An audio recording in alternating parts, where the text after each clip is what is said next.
Hoggaa deekifatu nu garuu beeloolee agamnee biyyoonnee beelaan du'aa kaan immoo biyyaa baqachaa ture jechuudha. Kanaaf akeekni qabsoo bilisummaa Oromoo kan lammataa qabeenya keenya irratti abbaa ta'uudha jechuudha.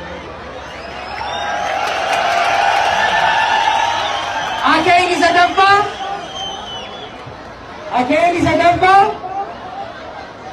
mootummaa filanne aangawoota filannee eebbifnee ol baafneen malee ka ormi takka dhufee qawween nu bulchu akka sadaraftanyaatitti fakkaa'uu jallaa nu keessaa baasanii nurratti poostaadhaan gad ergan akka sabana wayyaaneetitti buluutu taana jechuudha.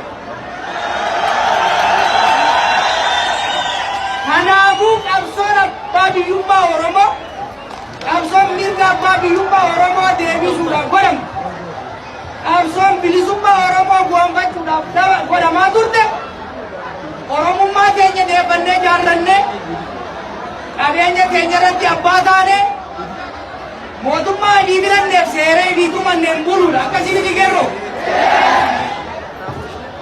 warra humnaan nu bulchuu barbaadu firra gonkolchinaani warra eenyummaa keenya nu keessa cabsuu barbaadu akka ittiin qabbatu barbaadu firraa cabsanii alaabaa keenya ol qabanneemi amma takkatu hafee jechuudha. Takkaan hafte maali mootummaa nuu ta'u hedhinnaa keenyaan quba keenyaan ilkeessa kanuu ta'u ka'ee baay'oo fi abboodhaa qabu kaman guddoon teenya eebbifatu ka qeerroo keenya wajjin barate ka qabsaa'ee miidhaa gabrummaati fi mi'aa bilisummaa beeku waan taananii yaadattaniimi ijoollee kakkaalii nu biraa kuftanii beeytaniimi ilmaan mootii mitiisin mootummaa nuuf ta'u bakka bu'oota nuuf ta'u ka alagaan isiniif taajaa osoo hin taane ka poostaa harka kaanii koobraan gad ergan osoo hin taane ka nu geessan bigile filachuu qabna jechuudha. Wallaansoo addaa waggoota 50 goone keessatti diiddaa xumura gabrummaa waggoota 5 dabre kana goone keessatti roorroo lagaa birraa dhaabsisuun danda'amee jira. Haa ta'u garuu qabeenya keenya irratti abbaa ta'uudha. Qabeenya rabbii nuu kenna irratti beekumsa barnootaan gabbifannee imaammata gaarii tolfannee hiyyummaa keessaa ba'uudha. Namoota nuuf ta'an imaammata nuuf ta'u mootummaa nuuf ta'u filachuu qabna akkasii miti. Kanaaf anilleen waggoota dabran keessatti isin wajjin qabsaa'aa sagalee isii ta'aa eegan ture booda marsaan qabsoo itti aanu kun hoggantoota ciccimoo tokkummaa uummataatitti amanan ka ormaa hin argamne uummata Oromoo qofaaf ergaman ka rabbiif uummata Oromoo malee gooftaa biraa hin qabne.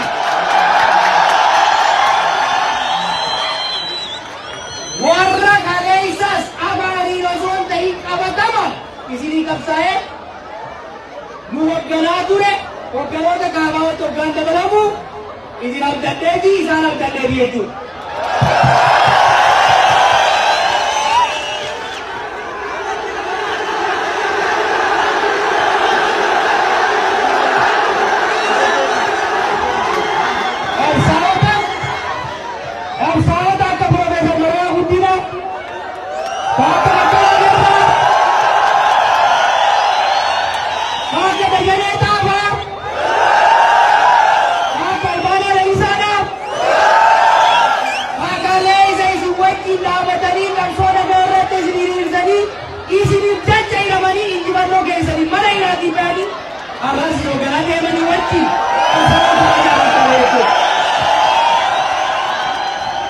Kerro, Oromoo,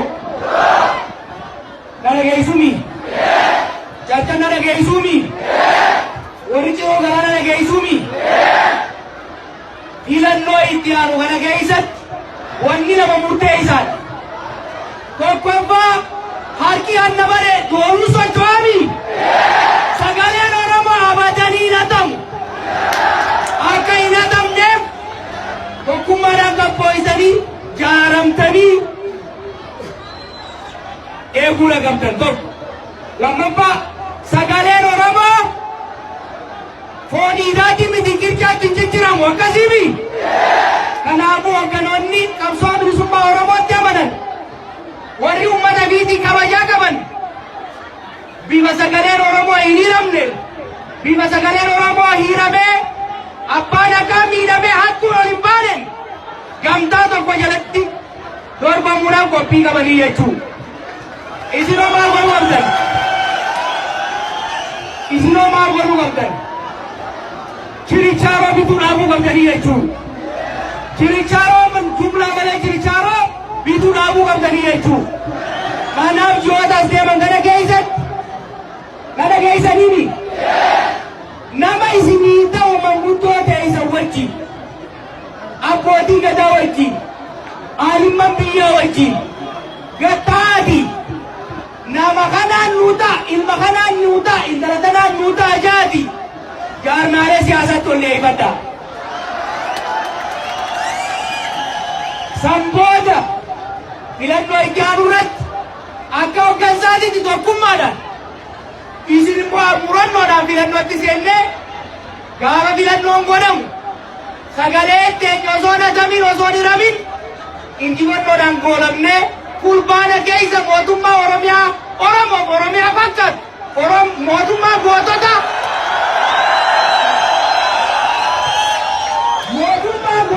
tagantoota osoo hin ta'in mootummaa warra haqaa hadu osoo hin ta'in mootummaa ummataaf ergamtu alagaaf ergamtu osoo hin ta'in gadhaabna jechuudha. Kun adiidha jechuudha.